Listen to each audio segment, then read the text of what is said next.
So now we have the progressions for the jerk. We're going to assume that this weight is manageable and get the bar to your hips. Your clean grip. Clean grip is going to depend on who you are and where you like to grip the bar. I like to start with a muscle clean. Any way to get the bar in the front rack position. So hips slightly bent, knees slightly bent. Muscle clean. We're in the front rack position. Your elbows are going to depend on how you like to lift. Elbows up high.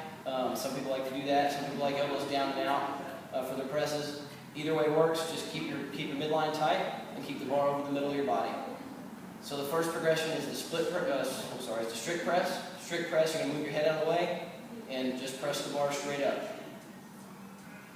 That's it. So 3 or 4 of these. Reset. Your feet should be under your hips. Maybe slightly outside your hips, depending on how you like to lift.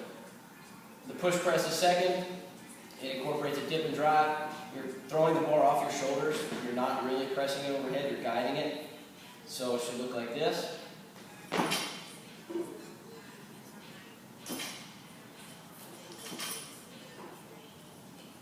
The third movement is the push jerk or power jerk. Dip and drive, press and redip. Should look like this. Keeping the bar midline. Stand it up. Dip and drive, press and redip.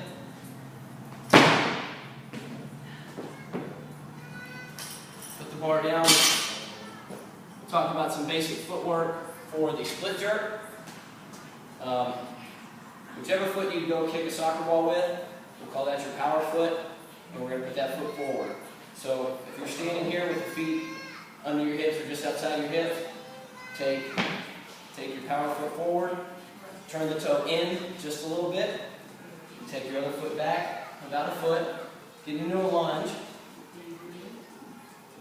and in this you want to make sure your front knee is even with or behind your toes, your second knee on the ground, hips stable. This is your worst case scenario for your split jerk if you got here. So stand it up. This is where you should land. Everything should be over your hips when you catch this bar. The split jerk requires a lot of practice, and there's a lot of accessory movements just for it. So we'll go through the motions, and then you can practice on your own.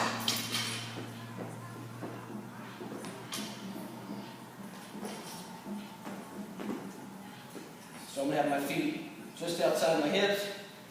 I'll be ready to dip, drive, press, redip, and split, essentially in that real quick order. So it's look like this.